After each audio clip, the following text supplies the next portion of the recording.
یہ وہ گھر ہے اپنے وقت کا جس کی ماں جو ہے عیسائی عورت تھی. یعنی آپ اگر کمپیریزن کریں، دونوں خاندانوں کا موازنہ کریں، دو ہستیوں کا موازنہ کریں اور تاریخ پڑھ کر دیکھیں تو ہر بات واضح ہوتی ہے کہ یہ وہ پلید گھرانہ ہے جس کا اسلام کے ساتھ کوئی تعلق ہی نہ تھا، اور جس کے کانوں میں اذان نہیں گونجی ہوگی، کیونکہ نہ ماں مسلمان تھی نہ نانا مسلمان تھا. والد نے تو نکال دیا تھا، وہ بات کی بات ہے کہ یہ کیسے آیا. مختصر کرتے ہیں، میرے مولا امام علی مقام امام حسین علیہ السلام آپ گھر تشریف لائے.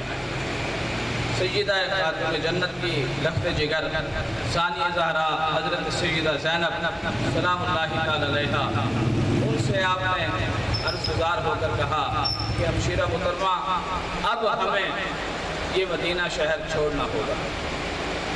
یہ حاجی صاحب موجود ہیں، صدر محفل موجود ہیں، ذرا پوچھو ان کے دل سے کہ آج بھی ان کا دل جو ہے مدینہ کی یاد میں گم ہوگا، مدینہ کے تصور میں گم ہوگا. وہ کیا کسی نے کہا تھا، مبارک دے رہے ہو تم مجھے حج و زیارت کی، میرا غم بھی تو دیکھو میں مدینہ چھوڑ آیا.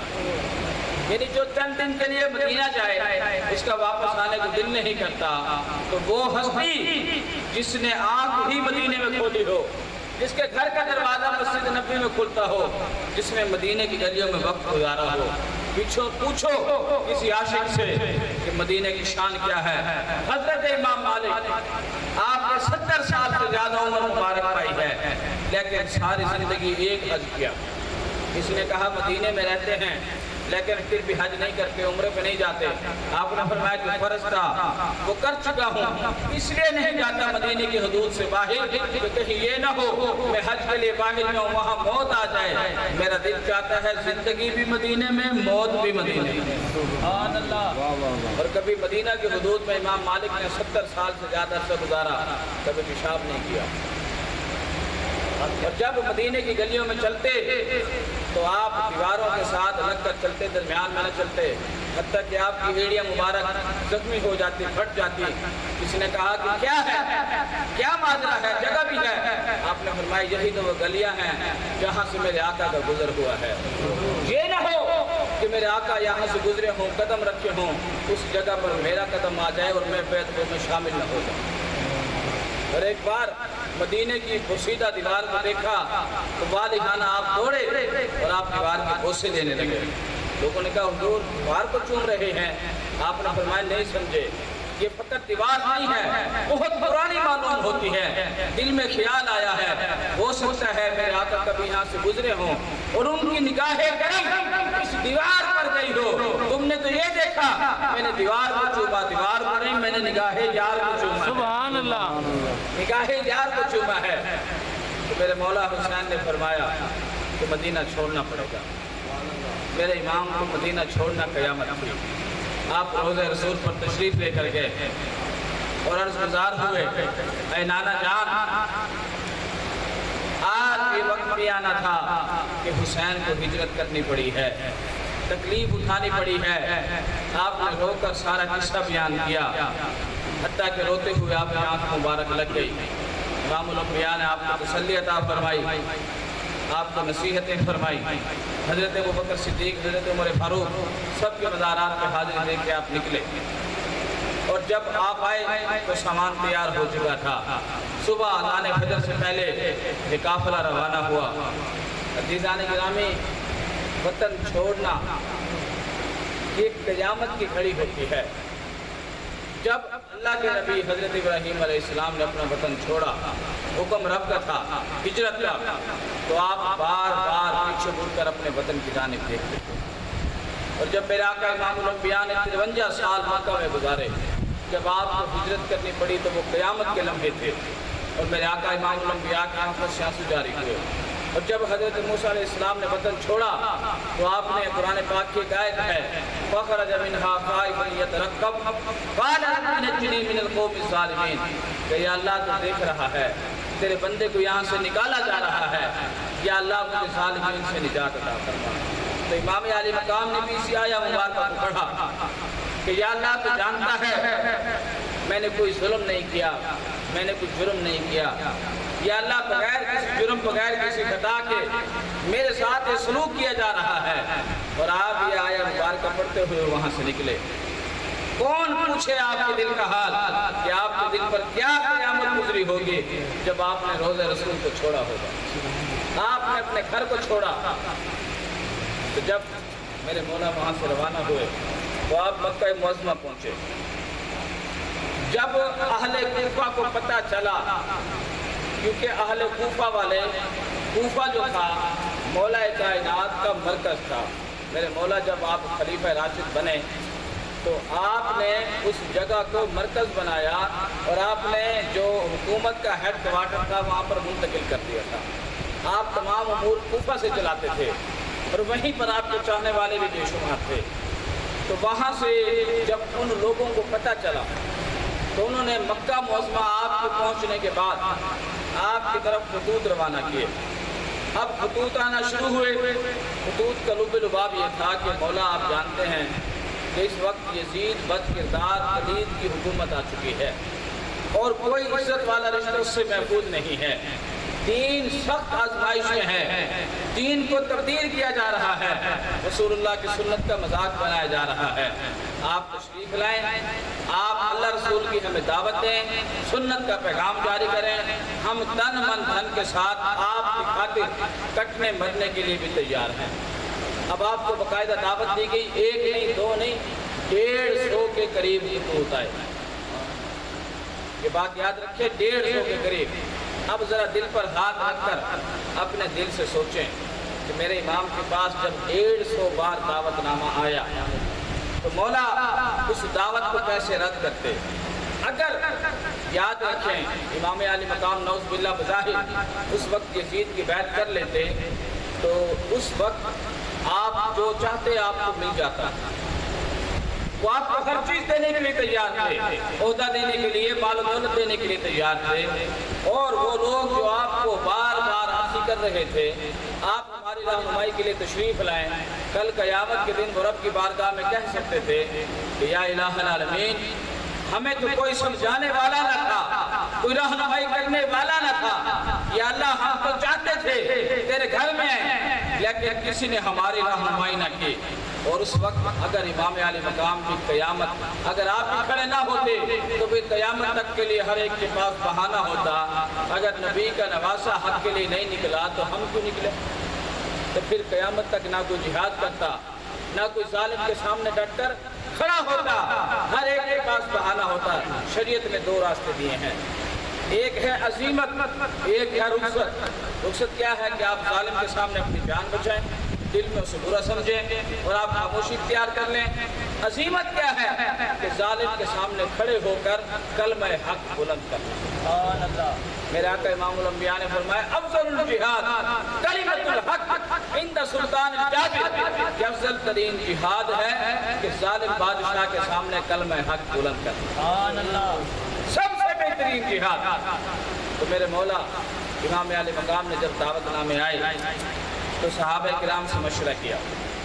اب حضرت عبداللہ ابن عباس، عبداللہ ابن زبیر اور دیگر مقتدر صحابہ نے کہا حضور کوفی جو ہیں وہ لا یوفی ہیں، یعنی